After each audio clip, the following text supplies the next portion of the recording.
Hi guys, Tracy here, and I'm going to do a ScrapChat video today. Today I'm not scrapbooking. I didn't scrapbook Monday either. I usually scrapbook either Monday or Thursday or both days, but today or this week I'm dealing with a little bit of a crick in my neck, and so I just got back from the massage and I'm supposed to relax.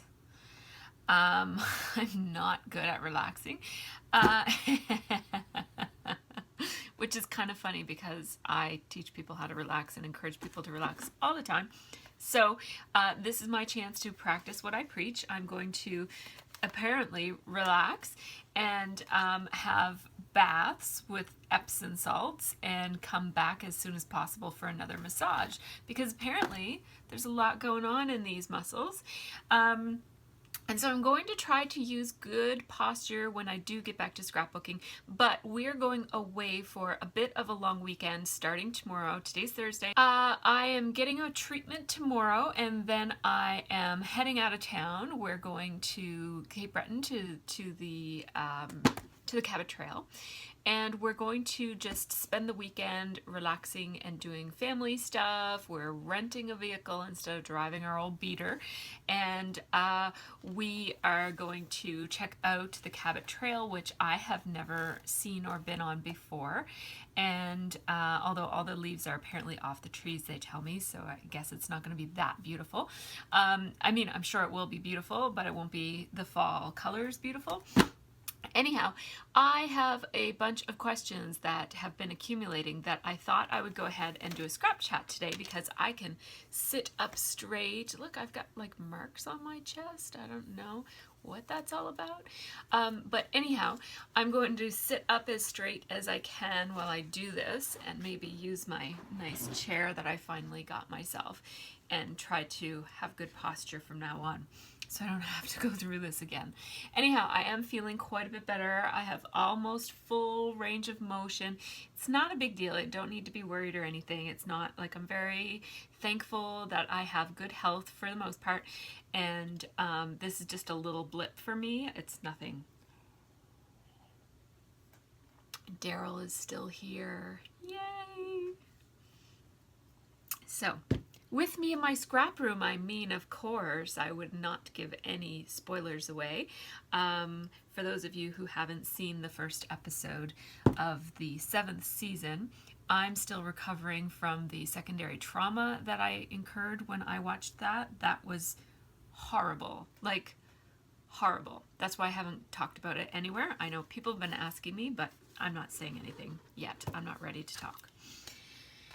So I have a bunch of questions, and they are in my, yeah, I know, right? I got a traveler's notebook. So I'm using it just for, like, to be a traveler's notebook. I'm only using it for a notebook. I am writing stuff in it. I'm doodling a couple of sketches, and I'm learning some color theory, and I'm reading some books, and so I'm taking some notes in here. I have 3 books in it. So I got the Webster's Pages one. I'm not doing a very good job of showing this, am I? So I got the Webster's Pages one, and it came in this really adorable little box. Look at that. Isn't that nice? It's a very nice box. And then when you open it up, it had this little piece of vellum sitting on top of the leather case thing. And it just says hello and Webster's Pages. Welcome to Webster's Pages. It's very pretty. And then it's just this leather, kind of like a wallet type of thing that has the elastics. And it holds your little traveler's notebooks in place. And I have them all, like, I have clips on them to hold them to the pages that I use. And because I'm learning color theory, I just stuck my little color wheel in there, which I've had for many, many years and haven't used. And I actually hate this. I ordered a different one because as I was kind of watching some videos and reading some books, I felt like this wasn't the best color wheel in the world. So I ordered another one, which I'll show you when it arrives. Anyhow, somebody asked me to show this, so maybe I'll show it with my overhead camera because it's kind of hard for me to hold it up like this. I got a whole bunch of junk here though.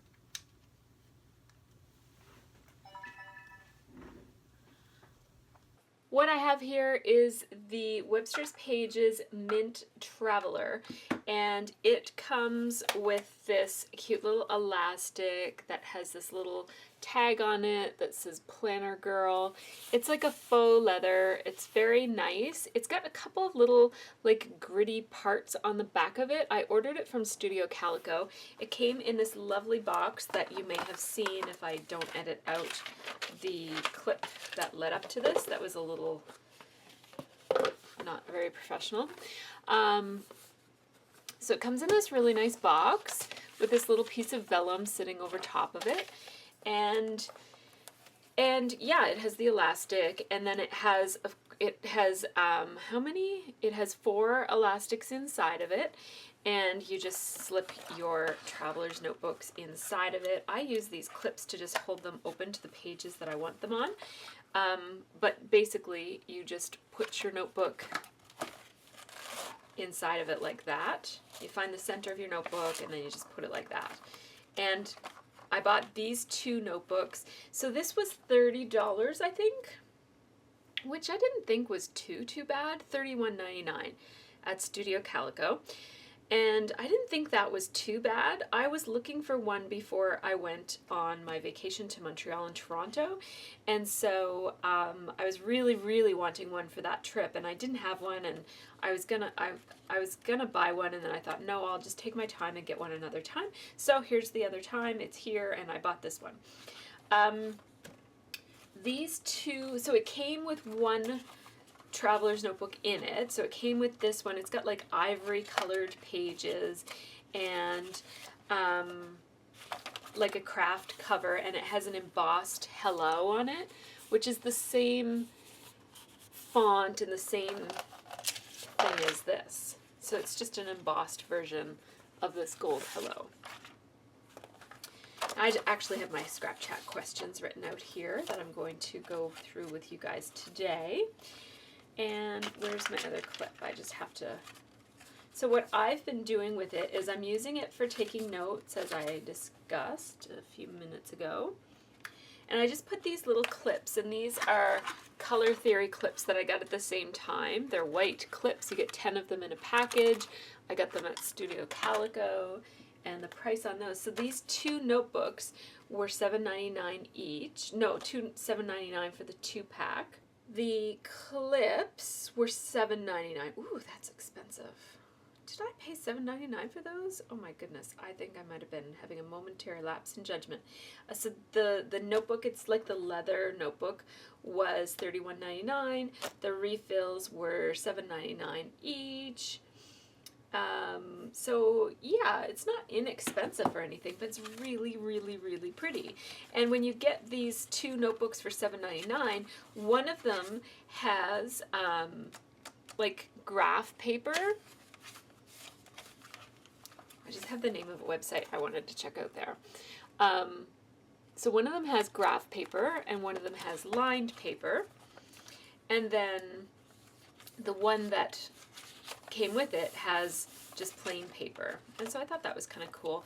I have my friction pen here, which is not the greatest pen. I'm a little bit worried because it's got this like rubbery side on it, so every time I put it in, it just kind of pulls at this a little bit, and I really don't want to rip this. It's not real leather, and I don't want to rip it.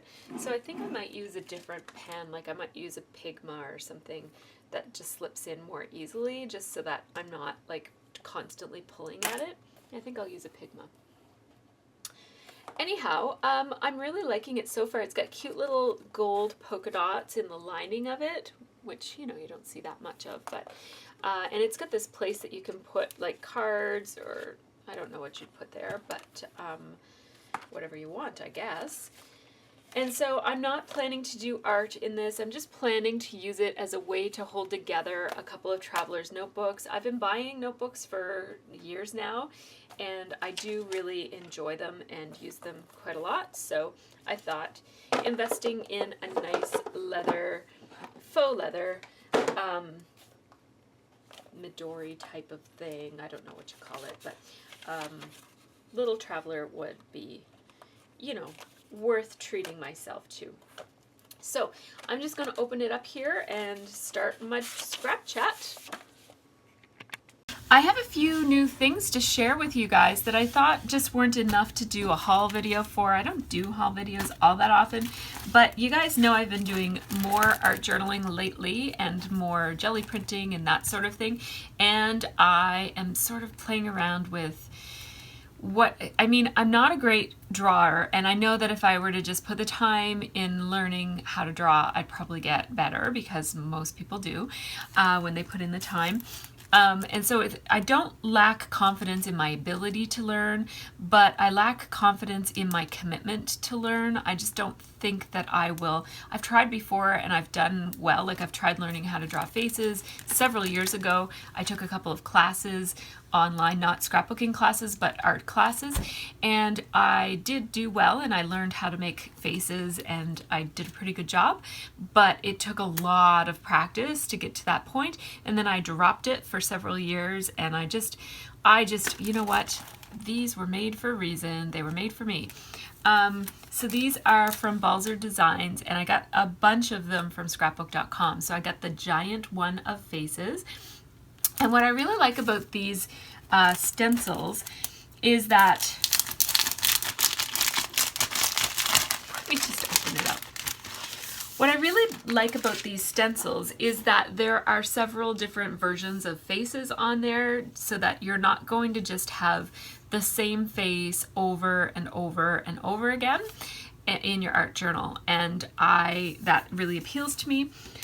I've been using magazine cuttings, and I've been thinking about stock images. So I'm not 100% sure, but I sometimes I do buy stock images. Like, you can buy credits or you can buy memberships, and I'm not sure if I use enough stock images to really get a membership, but I really do like being able to search. Like, one of my art journal entries had a girl pushing a wall, and I had that idea in my mind, and so I just Googled girl pushing wall image royalty free or something like that, and I got these images, and so I bought them so that I could use them in my art journal and just guilt free and just use them. I paid for them, I'm entitled to use them, and I don't have to feel bad.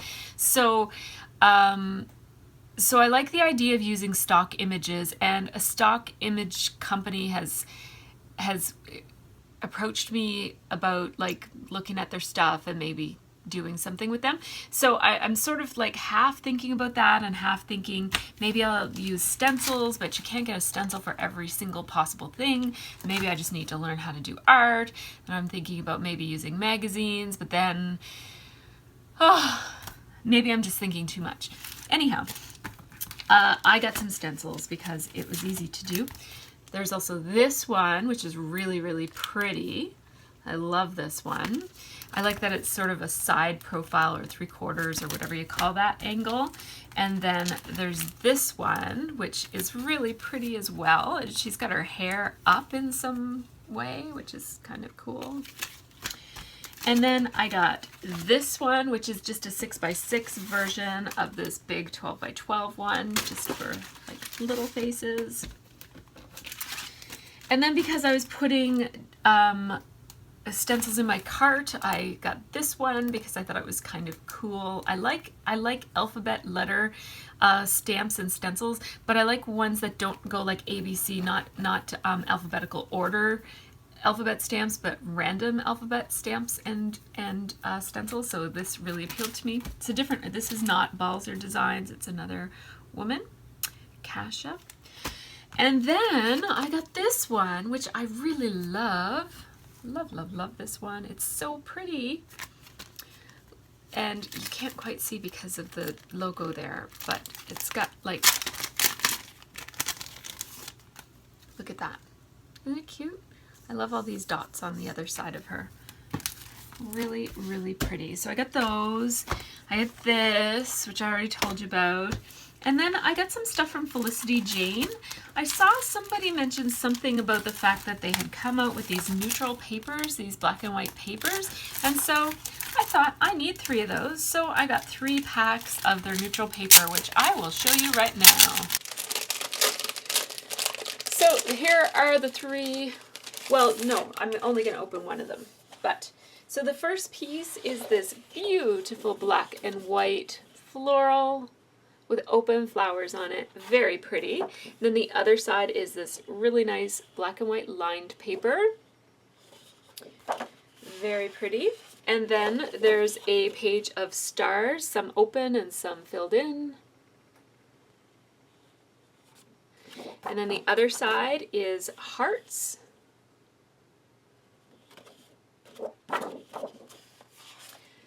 Polka dots.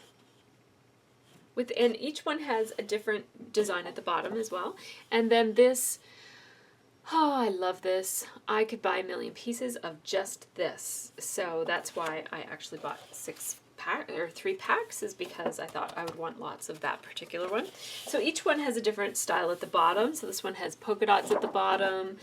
This one has a little black scallop at the bottom, and this one has a stripe at the bottom. And then all 3 of those pages just repeat. So you could use, you get to actually use all 6 designs if you wanted to. So I did buy 3 packs of that. So I'm all set for black and white paper now, and because that Felicity Jane kit that I got, the Sue's Fish one, what was it called, Happy Day, that just really turned me on to black and white paper. And I had always liked black and white paper, but having so much of it to work with at once really just kind of got me excited. And because I was just shopping there, I thought, well, I'll put something else in my cart, and it ended up being these labeled die cuts, and they're so pretty. I really wish I had put 3 of these in my cart too, because I love them. Love, love, love them. Now I do have lots of labels. I did not need 3 of these. I didn't even need 1, but I love, love, love them. I also have this on my desk right now. This is my Scrapbooking Cards Today issue. It's the fall issue, and this is actually not my issue. This is Myrna Dowell's issue. Congratulations, Myrna! Out of 110 people who commented on my recap video to try to win this magazine, Myrna, you won. So send me a PM with your address, either on Facebook, I think I know you on Facebook, or you can, well, I would encourage you to contact me via email or Facebook, because the YouTube direct message, I never get those. Like months go by, whenever I find those, they're always really, really old, and it makes me feel really bad. Ow. Okay, sorry, I just got a text on my phone as I was saying that. So yeah, contact me via Facebook if you can, because that's the best. And I know Myrna's on Facebook because I recognize your name. Okay, so wait a minute. I can't put my travels notebook away. It has all my questions in it. This is, see how energetic I am right now? This is because I haven't scrapbooked all week. It will only get worse the longer I go without scrapbooking, and maybe the coffee doesn't help. Okay, so I got lots of questions about deli paper. This is my pack of deli paper. This is what the package looks like. There's another brand, probably lots of other brands that make deli paper. And I got turned on to this from this lady right here, Julie Faye Fanbalzer, and she uses it with her jelly plate, and she uses it in lots of different ways, and she's just an amazing artist. So she did get me turned on to this, and this time around, using my jelly plate, I'm using deli paper. And so people gave me lots of good ideas for how to get deli paper, because I mentioned in my video that it's actually hard to source it in Canada. So thank you so much for telling me that I can get it at Costco and that it comes in big rolls. This is not big rolls. This is pieces of paper. I really like these, actually. I like that I can just pull it out and it's like a box of Kleenex, like another piece comes out ready to grab. I really like this, and I've got 500 sheets of them now, so I think I'm good. But this was not very expensive. I ordered it on eBay. Don't order it on Amazon if you live in Canada, because they charge you an arm and a leg for a box of this. I ordered this on eBay, and I think it was under $10. It might have been $7.99. and the shipping I think was free, which was very surprising for me. It was free. Something I ordered recently on eBay was free. I don't know, so don't quote me exactly on that, but it was, anyhow, I thought it was reasonable. And I don't know, maybe I could have gotten it for dirt cheap at Costco. I don't know, I already paid the money, so I'm not thinking about it too much until 500 pieces from now. Then I'll go to Costco and check out the price of that. So thanks everybody. Deli paper, what is it? It is, another word for deli paper is dry wax paper, and it is kind of a little bit transparent. It's kind of like translucent. See how you can see my hand under it? You can see me under it a little bit. So deli paper is like a translucent dry wax paper. You can't use regular wax paper in its place. I have used parchment paper. I don't have a piece of parchment paper here, but I have used parchment paper with limited results. Paint will stick a little bit to parchment paper, but not as much as it sticks to this. This is the paper that's designed to keep different kinds of meats separated so that you're not like getting germs all over stuff. And I think they also use it for wrapping up sandwiches and stuff. So there's that. So yes, with parchment paper, the paint beads up a little bit on it, and it sticks eventually, but it doesn't work nearly as nicely as deli paper works. And somebody asked me whether tracing paper would work, and I said that's a really good question, and I would check it out. Because I have this pad of tracing paper that I often use. I put this in between my art journal pages, and I use it for tracing and other things. So this is another option, I guess, because I think it was Melanie on our Facebook group who did use successfully tracing paper. So I thought that was a good idea, and I was going to try it out, but Melanie beat me to it and found out that yes, you can use tracing paper. Now I suspect that tracing paper is probably more expensive per piece than deli paper, and one of the things that really appeals to me about using deli paper is that it's kind of like throwaway. Like I have 500 pieces of this, so I'm not going to worry about running out or using it up, or like I can just be really liberal in my use of these pieces of paper. And I think if I was buying big pads of this, I would be more inclined to be careful and want each piece to look nice. And so I like to use this for my jelly prints, and I don't know what else I might use it for. There might be other things as well, but right now I'm using it for jelly prints, not deli prints. Hey, but they probably could be called deli prints, couldn't they? Calm down. I really need to scrapbook. You guys all love my voice because, well, some people love maybe some people hate my voice, I don't know. But I know that people say that they like my voice because I'm always so calm. Yeah, not today. Okay, so let's go get to the questions now that I've showed you deli paper. So the light up north wants to know, when I film on my iPhone, which is what I'm doing today, do I save it on my phone or do I connect it to my computer? I'm actually in the middle of producing a pretty in-depth video that talks about how I make process videos. So I do talk a little bit about that in that video that'll be coming out at some point. I don't connect it to my computer because I don't like cords, but because my phone is an iPhone and my computer is an iMac, they talk to each other automatically, and so I just go over to that computer and the footage from this is over there automatically. Now if I just press stop and go immediately over there, it takes a while. Like it has to go from my phone up to the cloud and then from the cloud down to my computer. And if it's a really long video like a ScrapChat, for example, it can take a long time for that to happen. And my computer doesn't always, like sometimes it's in the cloud, but my computer hasn't talked to the cloud lately, so it's not on my computer yet, or even close to being on my computer yet. So sometimes there's a delay. And if there's a delay, I use not Dropbox, I use AirDrop. So AirDrop is a feature that I think is only available for Mac and iPhone users, where if you're close enough to somebody, you can just like, it's almost like tossing something to them, like from your phone to their phone, and you can do it from a phone, between two phones, from a phone to an iPad, or from a phone or an iPad to a Mac computer. And so I just kind of AirDrop it and it just shows up there, and it takes like seconds. It's really, really quick. It's very instant. So that's how I get it on there. And then I do delete all of my footage as soon as I'm done.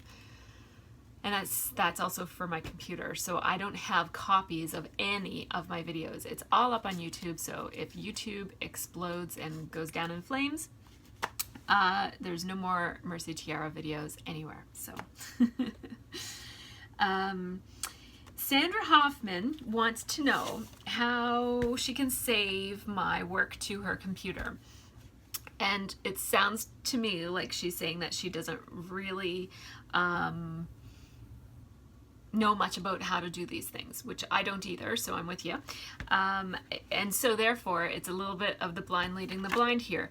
What I will tell you is that if you Google, and maybe you might need to get somebody to help you, but if you Google how to download YouTube videos, there are several different programs and applications and websites that will help you do that.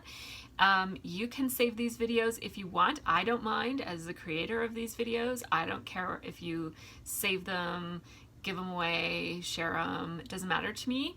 Not my paid classes though, please. Yeah, so for these, you can definitely download them to your computer, but I'm afraid that I just can't help you with how to do that. I will tell you it's possible, and that's it. Also, if you're looking for another way to just kind of index my work or to be able to reference, because it sounds like that's what you were asking about, Sandra, all of my work is on Flickr. I think almost every single project I've ever made is on Flickr, and most of it is arranged by album, so that and each project has an album, so every single layout has its own album on my Flickr, and so you can really easily look through, and the thumbnails for each album is the layout, so you can easily kind of find the layout that you're looking for, click on that, go into the album, and it has the big picture and all of the close-ups all within that album. I try to make my work accessible in as many platforms as is feasible for me to do, keeping in mind that this is not my full-time job. This is just a part-time gig for me, and I do have a full-time job and a family to take care of and interact with every once in a while. And so there are some things that I've resisted, like I haven't done Periscope, for example, just because I don't feel like I have the resources in terms of time and energy to learn a completely new platform. I might do Periscope, I don't know. I know that there's probably a context in which it makes sense for me to do Periscope, but I just can't. But I try to make my stuff available in as many different ways as possible. So you could bookmark the videos on your web browser. You can access my playlists. All of my videos, I've tried to keep them organized in playlists. You can access my playlists on the main page of my channel, as well as in my blog. My blog is organized with a bunch of different ways that you can access my videos. There are tabs across the top that are broken down into my process videos, and then within my process videos, there's double page and multi-photo pages, and there's a whole section just for project life, and there might be a place just for art journal, I'm not entirely sure. And then in addition to the tabs across the top, there's also some buttons on the side, which I guess would be the side for you guys. It's the right side anyways. And there are a bunch of buttons there, and you can also find my paper clipping roundtables that I've been a panelist on, and a bunch of other stuff on my blog. I do not post regularly to my blog. Basically, my blog is redundant with my YouTube channel, so every time that a video comes on my YouTube channel, a blog post is automatically made, and so you won't see a whole bunch of extra stuff on my blog, but everything on my YouTube channel should be on my blog. I'm also getting myself on Pinterest. A good part of my most recent layouts are on Pinterest, and I'm kind of getting stuff over there as I have time to do it. I'm just kind of keeping track of it, and everything new is on Pinterest. So moving forward, everything is on Pinterest, but I've been slow to adopt that one because I didn't realize how easy it was to get up there. So yeah, I try to make myself as available as I can, and I hope that you can find me in a way that works for you, Sandra. Then we have Karina Nilsson. I think that's how, I'm sorry if I mispronounced your name. She is trying to find her style, and she wants to know, let's see. She wants to know if or how my style has changed and what triggered the change, and did commitment to design teams influence my style? Oh, what a great question. Love that question. So what has influenced my style? So I went through a couple of different phases in my early years. I'm going to grab a couple of Scrapbook. So I went through a couple of phases in my scrapbooking life, and one of them was what I consider like the early phase, where I was just learning as much as I could and doing as much as I could. And I tried everything. If you could make it, I made it. I made flowers, I made embellishments, I made grungy things, I made mini albums, I made ATCs, I was into journaling, I did canvases, I did lots and lots and lots of stuff. And I think that for me, I learn the best by doing, and so I just wanted to try everything. And I often think that I have regrets about that because I ended up buying a whole bunch of stuff. I was kind of at the phase where I didn't have a huge stash, but I wanted to be able to, you know, at 10 o'clock at night, decide I want to make blah blah blah, and then be able to go to my crafts and just get the ingredients that I needed for that. And in order to be able to do that, you really have to have a pretty big stash. So I was buying at Peachy Cheap, and I was buying at Steele's, and I was basically trying to acquire as much stuff as I could so that I would have lots and lots of options, so that I could be as creative as I felt like I could be. And it seemed really, really important to me at the time to have lots and lots of options. But now it doesn't seem as important at all. And now I feel like with just using a kit, for example, I can pretty much make a page that I like just using my kit, and I don't have to thumb through hundreds of different options for letters or titles or journaling or whatever. So I guess my style has changed in the way that I scrapbook and in the process, but I think that it took me a while to hone down my style. If we're just thinking about style only, it took me a while to hone down my style, because at first I was buying whatever was on sale. And so that wasn't always the hottest products, and it wasn't always the nicest products, and I was making it work. And so I'll show you some of my earlier pages. This is my post-bound scrapbook that goes from March 2009 to September of 2009. That kind of hurt to look that way. I'm gonna not do that anymore. So this is one of the pages. These are chipboard letters. They were shiny chipboard letters that I actually peeled the shiny coating off of. They were like a patterned shiny chipboard letter sticker, and I peeled the pattern off of it, and then I colored it with, I think, Distress ink, probably Broken China, because I only had a handful of colors. And I did lots of inking around the edges. I'll show you just like a couple. I won't show you all of them, but there's that. Double page. This was cut with my slice, this title over here. So I was limited by the supplies I had, which were a lot of die cuts with a view supplies, a lot of making memory supplies, a lot of Distress inks because they had just come out. So I had like Spice Marmalade and Broken China and Picket Fence, and no, Picket Fence wasn't even out yet. The Green, whatever that was called. So I was using, and I had stamps that were like Inka Dinka Doo stamps. And so these are the kinds of layouts that I was making with the products that I had. And I love these layouts. I love them. Like, look at that. Sweet Sisters. Look at that one. Isn't that cute? It's nothing at all like what I would make today. Like, nothing at all like what I would make today. But I really, really love it because it sort of represents where I was creatively at that time. I was just working with what I had. And this was a paper pad by K & Company, I think. It was citrus something or other. And I had my slice, and I was just rocking the double page layouts.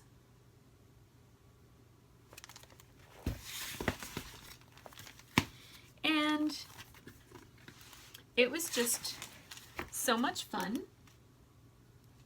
I cut that, I hand cut that. So much fun. And then by the end of this project, here's where I started scrap lifting. This, I think, was my very first scrap lift. No, this was my own, but this was my very first scrap lift. This one right here. And scrap lifting really helped me find my style, because what it did was it allowed me to see what I liked that I might not be able to do myself yet, and play around with approximating that look, and until I got better and better and better at it. And then I didn't need the inspiration piece anymore. I could just replicate that look just because I had done it so often. And so so scrap lifting played a really, really big role in the development of my style. Oh, look at this. I love this page. This is a double page about Scott being two different ways, like the best of both worlds, it's called. And it shows like this side is all like lined up and analytical and organized and neat and tidy. And then this side is very kind of like crazy and wild and funny and silly. And it just, even the journaling is kind of like wonky. I learned this wonky journaling from, guess who? Julie Faye Van Balzer. Way back then in 2009. I haven't had my microphone on this whole time. So let's see the difference that the microphone makes. It might not make that big of a difference now. I have the iPhone 7. It might not make a difference at all, because I think that the iPhone 7 has a better microphone. Anyhow, this is kind of like the early years.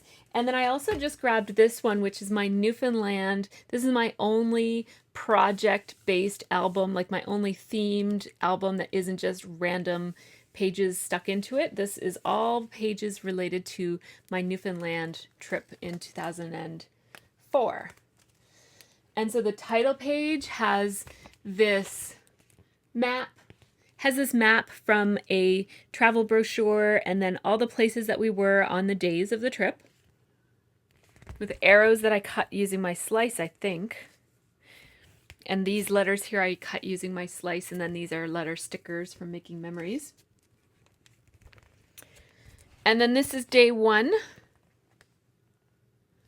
And then I was sick on day 2, and I was going to scrapbook something here that says I was sick and just decided to kind of rest, to sacrifice a day of the trip in order to feel better for the rest of it, which was a good choice because I did feel better on day 3. And then see, I had like all of these days pre-made and stamped out, and I made them with a combination of a set of stamps and my slice, or I think it was my slice that I used to make those. I used a lot of stickles and flowers.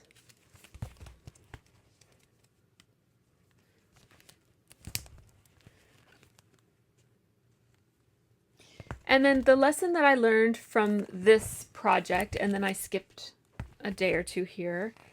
The lesson that I learned from this project is that I hate these kinds of projects. They're just not for me,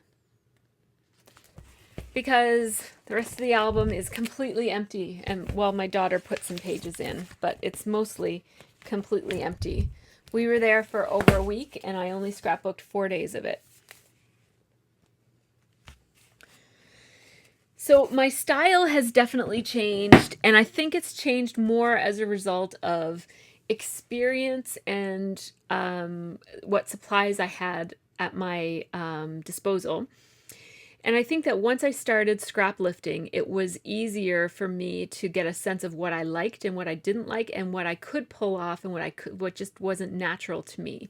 So at first I used to use a lot of flowers because that's what people were using on YouTube, because there weren't process videos back then, or not very many of them, but they were there were a lot of women who were sharing their mini albums that were very kind of like Prima inspired, flowery, grungy, pretty things. And so I used a lot of that kind of thing because that's what I had access to. Like that's what I was seeing when I was looking up scrapbooking videos.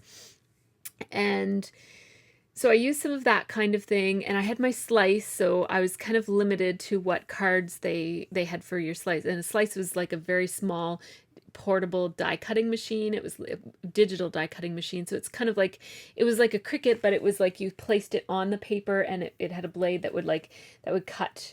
Like you just kind of like put it on the paper, and then the blade would go around and cut a shape out of the paper, and then you'd lift it up and peel it off of a glass plate. So she was also wondering if my commitment to design teams influenced my style.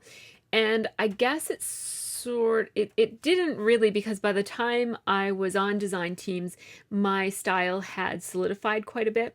Yeah, they didn't really influence my style because I sort of already had a style at that point. So, and the only reason that I decided to accept the position on the Scraptastic design team was because I had already decided that I was going to subscribe to the Scraptastic Kit Club. So I had subscribed to, my first kit club was Scarlet Lime, and then I subscribed to Studio Calico after that. And I stayed with Studio Calico for quite some time. And then I left Studio Calico and I dabbled in kits. I just tried a kit here and there and there. And I had decided to subscribe to Scraptastic, and that's when I was asked to join their design team. At that point, I considered myself a hobby scrapbooker, and I really felt like I didn't want to change my style in order to accommodate a design team. I felt like if the company wanted me for my current work and the way that I mean, I'm an open book. You can see my style pretty easily by going on my YouTube channel. So I felt like I didn't want to feel like I had to do a certain look or have layouts look a certain way in order to fit with the design team I was on. I would rather have the design team fit with my style and want my style, so that I didn't have to change anything about myself in order to work well on the team. And Jessica really made me feel very confident that I could just keep on doing what I was doing and she would be happy with that. So that worked for me. And I was making more than 4 layouts per month anyways with the kits that I was buying. So it just worked for me at the time. Like right now, I feel like I have a sense of what my style is, and I can sit down and make a page that feels like it's my own, and I know what products I need to buy in order to be able to scrapbook comfortably and that sort of thing. But now I think I'm at the point where I'm sort of pushing myself a little bit outside of my comfort zone. I guess I sort of always have, but I'm doing it even more so now because I feel like I know what my style is, but how can I incorporate this other cool thing that's going on in the industry that I'm not really a part of? But like, for example, all the really light, airy, pretty, beautiful layouts. I love those. I love those. Like what Sue's Fish does and what Vilna does, and like there's just all kinds of scrapbookers. I don't even know their names, but there's lots and lots of new people out there doing lots of fun, cool things. And I feel like I want to do that. Like I want to make something that pretty because they're so beautiful. And so every once in a while you see me do a page that's just a little bit different from what I do. Every once in a while I do a clean and simple page, which clean and simple is definitely not my look, but every once in a while I have one that's just, like the paper is cut in half and the photo is here and the journaling is typed out, and it's just kind of like very plain and very simple and very kind of like the message tells most of the story. And I just like to do that every once in a while just to kind of mix up the hobby for myself. And so it's possible that some of those aspects of other styles might eventually get incorporated into my own style. But yeah, I guess that's something that's more gradual and I'm not so aware of until I guess maybe if I were to look back through my pages. Thanks for the question. That was a great one. So then we have Super Stinker Bell, who has one of the best names ever, asked me about my tattoos, and she wants to know if they have meaning and do I have any more planned? And she says, I'm just about as obsessed with tattoos as I am with gluing pretty papers together. That's awesome. So yeah, I'm happy to talk about my tattoos. So I have had this tattoo. I'm just going to turn my whole body because I cannot turn my neck right now all that well. But I have one back here somewhere. I think it's over here. And it is, I'm going to have a hard time showing it to you, but I hope you're seeing it. It's like a little heart with vines around it. It's supposed to be like not too girly and not too tough guy either. I got it in 2001. There's kind of a funny story behind that tattoo right there, because I had never even considered getting a tattoo. Like, I kid you not, I was not a tattoo-y kind of person. Like, I'm very reserved and I'm a rule follower. And back in 2001, not everybody had tattoos. Like, these days, lots and lots and lots of people have tattoos, so it's no big deal. But back then, not many women had tattoos. And certainly not in like on your neck, like, you know, maybe like a lower back tattoo. That was very popular then. And like ankles were really, really popular, but nothing like this. Like, only I think tattoo guys would be like wearing tattoos like that. But anyhow, I was not planning to get a tattoo ever. Like, it wasn't something that I ever really considered. I didn't have any strong position against them, but I just didn't even think about getting one for myself. And I was turning 29 and I was just going through a divorce or had just gone through a divorce. And I was feeling like I wanted to do something wild and crazy because I haven't done very much wild and crazy stuff in my life. So I was a resident in a clinical psychology program. And so I was not quite finished my degree, and but I was working as a psychologist in a mental health clinic. And it was a very slow day, and it was my birthday, and nobody actually knew that it was my birthday because I was a resident and I had just come to the city, and I wasn't all that close friends. Like, I had just started that rotation in September and my birthday's in December, and so, you know, I had made friends, but they didn't know me well enough to know when my birthday was, and there wasn't a Facebook back then, and so nobody knew it was my birthday. So it was a slow day, and my boss told me to go and take a break because she knew that it was my birthday. So she said, just go for a walk or whatever. And I said, okay. And just up the street from the clinic, it was in downtown Halifax, and just up the street from the clinic, there was a hairdressing place that I got my hair cut at, but they also did tattoos. And I was walking by and I thought, I'm going to get a tattoo. And I walked in and got a tattoo like right that moment on my break from work. And I had long hair, so nobody knew because it was back here, right? So I went in and I told the guy he was like, what do you want? And he showed me all these pictures and I'm like, I don't want any of these things. Like, I don't care. Like, can you just draw something? and, and, and he was like, do you want a flower? Do you want a butterfly? I'm like, I don't want anything like that, but I just want something unique, like something that you've never tattooed before on somebody else. And maybe like not too girly, but not super tough guy either. And so he drew this, it's like a flower, but instead of a flower, it's a heart with like vines around it. But they look kind of like they might be thorns. I don't know. Anyhow, so I'm like, yeah, good, do that. And so he did it. And I went back to work with a bandage over my neck, but you couldn't see it because I had like long hair down to about here. And nobody knew I got a tattoo. So that's the story of that one. It doesn't really mean anything. It's just some random guy I don't even know drew it for me. So I succeeded, I think, in doing something wild and crazy on my 29th birthday because I totally don't do stuff like that.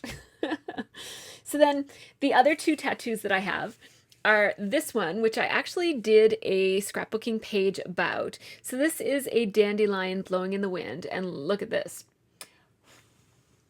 see that? You can kind of like, looks like I'm blowing it. So that was totally random. The tattoo artist decided on the placement of it. And so again, I just kind of left it up to her. She's a really good artist. And I said, just draw a dandelion that you like. Cause she was like, do you have a certain dandelion in mind? I'm like, I just want a dandelion. So and I didn't know where to put it. At first I was going to have it like the vine, like the stem here, and then the ball here, and the things going off this way.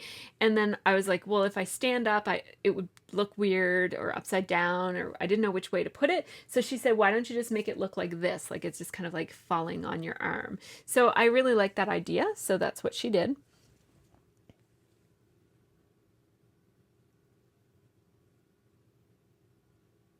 And there's a touch of blue in it.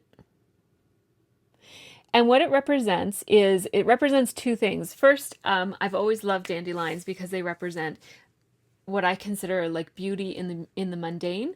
So it's sort of like, you know, you don't think about dandelions as being beautiful, but they actually are. And so I kind of like that kind of like unnoticed beauty. And so it means that, but the more, I guess, in-depth meaning behind it is about kind of accepting yourself as you are. And so, you know, like we spend a lot of time and energy and money trying to get rid of dandelions out of our yard. And I think about it as kind of like we spend a lot trying to get rid of what we see as our flaws in ourselves. But sometimes maybe we just need to accept ourselves as we are and see some of those flaws as maybe beauty, or maybe use them to our advantage. Instead of working against your nature, kind of work with your nature type of thing. So that's the meaning behind this one. And then I also have this one, which says Alice volat propries, which I probably pronounced wrong, but it's Latin, and it translates to, I hope it translates to, she flies with her own wings. And the original idea was that I was going to have it written like this right here, and it was going to be kind of like the phrase and then turning into like a feather that's like a drawing feather, like a fountain pen type of feather. But obviously it would be very difficult to read if I did it that way, because it would have to be very, very tiny.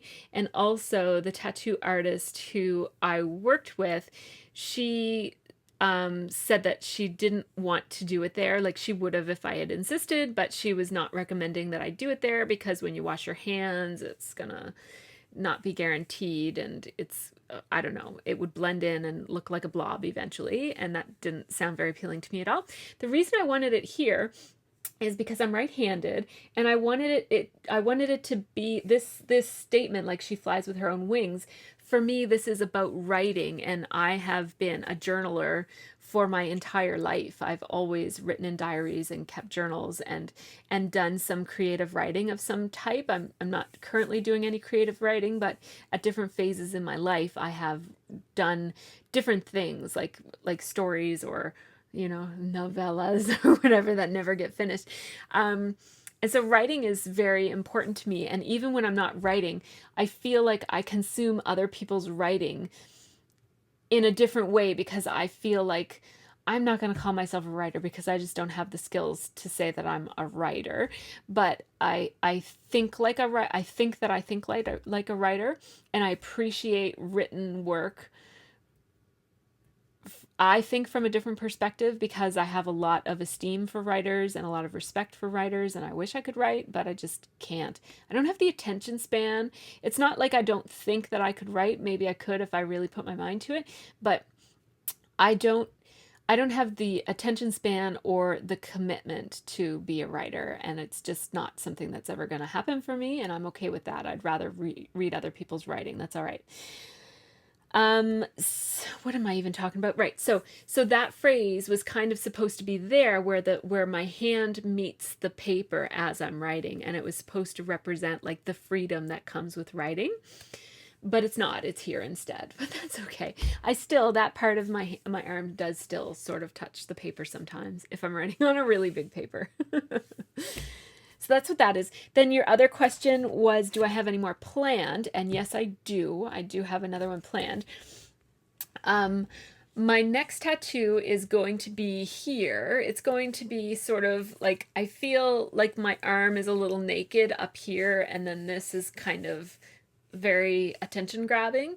And so I'd like to have something kind of like here that sort of like, I have an idea and I just have to kind of work it out. And I'm also waiting for a time. Like, I think that if the time was right, I could figure it out pretty quickly, because I know I want to incorporate my two girls' birthdays into it, or something about them, like either their names or their birthdays or something. And I'm thinking I can imagine something kind of like floral or scrolly or something, and having like small details of writing along the stems or along the long curvy lines, or something kind of like having my kids hidden within, something that represents my kids hidden within this thing that's going to be here. I haven't done it yet because I think I can figure it out eventually, but I want to be in a certain place in my life when I get it done, and I'm not there yet. So, and I don't have a specific, like, I'm not saying, oh, I want my debt paid to this point, or I want this to be at this point, or I want, my career to be here, or I want my kids to be this age. It's more like I just don't feel like I'm not there yet. I don't know when I'll be there, and I don't have a particular goal in mind, but the time isn't quite right. So it'll be soon. Like, I can see it maybe being sometime next year. It's not like 10 years from now or anything like that. I thought it might have been this fall, but it's not. It's not going to happen this fall. I just need to feel ready, and I don't know what that's all about, but that's just the way it is. So, but thanks for asking. It's fun to talk about my tattoos. I have a friend who has a theory that people love to talk about their tattoos, and I actually almost never talk about mine. So thanks for asking. Angela wants to know who makes the containers that I keep my die cuts in. My die cuts. My die cuts are in these packages like this, and I just put a little bit of marker on the side of it to say that these are my turquoise ones. So I put a little bit of turquoise marker there. And I have ones that are pink. So who makes those containers? Iris makes them, and they come in this big giant case of little cases. So I want to tell you something about this case by Iris. When you see this case at Michael's and it's sitting on the shelf like this, do not pick it up like this and go, oh, look, one of those cases that Jen Scow has. Don't do that. Don't. Because these cases will fall everywhere like they just did. Don't do that. Ask me how I know. Because I did it not once, but twice. I did it twice at Michael's because I bought 2 of those. So, just so that you know, these 2 look like they're exactly the same. Like you could pick it up by either. But don't pick it up by this one. Pick it up by the more rounded one, because that's the actual handle for this.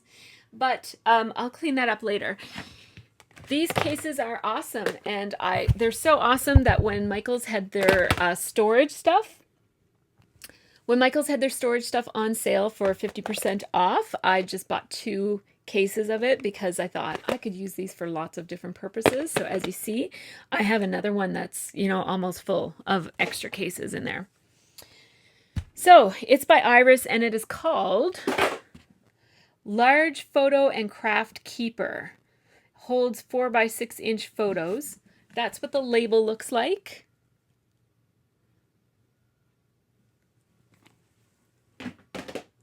I can't remember how much it was, but I got it for 50% off when they had their storage supplies on sale. I think it might have been $50, and then on sale I got it for $25.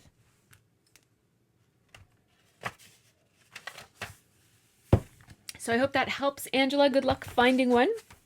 And I was inspired by Jen Scow to do that because she did hers like that first. Okay. So Penny Bell has a whole bunch of questions for me. She says, what is that little room you keep going into? She actually typoed it, and she didn't say that little room, but anyhow, I knew what you meant. that little room, I'm just looking at it right now. I will show that in my next video if you really want to see it. It's a bit of a disaster 99% of the time. It is the area in our, so my scrap room is in our basement. And this room used to be Scott's photo studio. That's why it's so big, because he had to be able to, he does sports photography, and he needed to be able to see the full height of the person so that he could get like their ice skates in and for hockey photos and stuff. So that's why I'm in such a big room. And he decided to not do studio photography anymore. He only does on location photography. So I got his room. That room back there was roughed in when we built the house to be a bathroom. So it has 2 holes in the floor with pipes sticking out of them, and we could pop a toilet on one of them and pop a sink on another one, and that would be a bathroom. But we just haven't been in a place to do that yet, financially and otherwise. So it's just a closet back there, and it's got mostly overflow from my scrap room. Our camping stuff is back there. I've got like extra, like a toaster oven that we never use, and party decoration supplies and gift wrap stuff, and tarps and bedrolls and tents and stuff like that. I also keep my big box of giveaway stuff in there. So all of the stuff that I purge when I purge my and clean up my scrap room, it all goes into a box that I then dip into every month for my 27-day giveaway. It's the 27th, so tomorrow I'll be doing a giveaway. Okay, so then what's Penny's next questions? Were those distress inks or inks in general that you put in a thing on a tilt? Does the ink gravitate towards the bottom after a while? Good question. Penny was talking about this, which is my wicker tray where I keep my distress inks, and they are on a tilt. I'm pretty sure that I have a video about this, and if I do, I will link it. I ran these dowels across in 3 or 4 rows. I can't remember how many. 1, 2, 3. Yeah, so in 3 rows. And they're stored at a tilt. So yes, they are tilted. The little ones are not. The little ones sit flat, and I've only got a handful of the markers, so they're right there. Maybe the ink will go down on them. Like, kind of what she's asking is, will the ink pool down here because they're on a bit of a tilt? Maybe they will. I'm not too concerned about it. I don't use my distress inks all that often, and I do use them, and I do want them to work when I do use them, but I haven't noticed that that causes that problem, and if it did, I guess I would just re-ink it and move on. I really like having them this way, and until it causes me a huge problem, I'll just keep on storing them this way. Some people are really particular about how they store their inks, and they want them to last a really long time, and that's okay. I just don't bother myself with that kind of stuff. Like, I store my pens whatever way I want, even though maybe technically they're better laying on their sides, or maybe they're better standing up straight. I don't know. I just kind of store stuff the way that it makes sense for me. And, you know, if these inks aren't quite so juicy, I don't know. I've never really had a big problem with it. So until it's a problem, I'm just going to keep on doing it that way. But if you know, I can understand that you might want to leave them flat. I think that they probably recommend that you store them flat. So, yeah, I'm usually a rule follower, but in this case, I am not. I'm being a badass, and I am putting my distress ink on a tilt. This and getting tattoos on my lunch breaks. All right. What do you do with the picks that you put in the drawer? That's not a drawer, actually. I'll show you what it is. She was watching my scrap room tidy video, and there better not be a mouse in this box. I'm not even going to dig in it because I don't even want to know. This box is where I keep stuff that my kids might want to scrapbook. And so whenever I printed up a photo and then I ended up scrapping a different photo instead, I just pop my extra photos over there and that. And then my kids, who almost never scrapbook, if they ever change their mind and decide that they want to scrapbook, they've got a whole bunch of pictures to choose from. All right. Is the cart you put your Felicity Jane kit in a holding area, or do you have a specific purpose for it? You are talking about this cart, and I'm going to have to bring you over there to show you that. So Penny was talking about this rolly cart. It's a stainless steel cart that I got from, I think, Home Depot or Kent or one of those building supply places. And yes, that's exactly what it is. I didn't think of it as that before, but it is, exactly that. It's a holding area. So stuff that I haven't decided where it's going to go yet, and a kit, like the Felicity Jane kit, and then I kept finding things that I forgot to put into the kit, so they're all beside it. A couple of cleaning supplies, and then this little case here that holds extra adhesive that I use, and a bottle of cleaner that I use for cleaning my stencils. And this is a case that I bought that I don't know exactly what I'm going to do with. Some bubble wrap that came into my craft room that I might use on art journal stuff. So it's basically, yeah, it's a holding. There's some cards that are sort of half made but not quite finished in that tray. And then there are extra pouches and trays and stuff down there as well. And then there's an extra tray here that I sometimes use. So yeah, that's a great way to think of it. It's a holding area.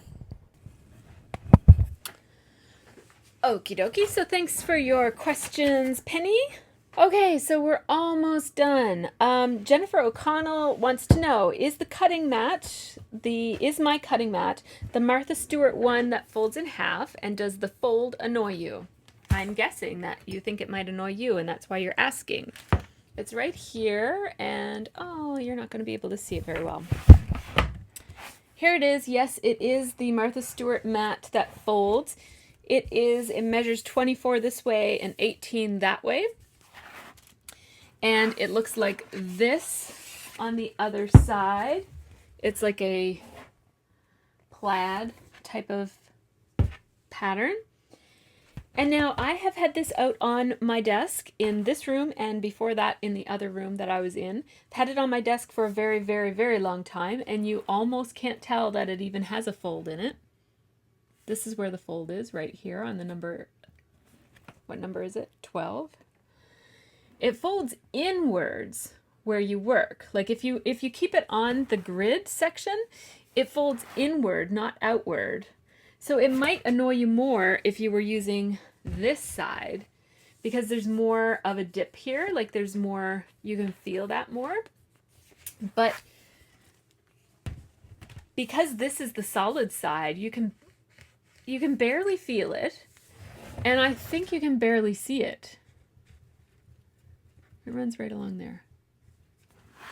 So it doesn't annoy me, but that's a good question. I guess it could have annoyed me, but it doesn't. So yeah, never thought of it before. All right. Okay, almost done.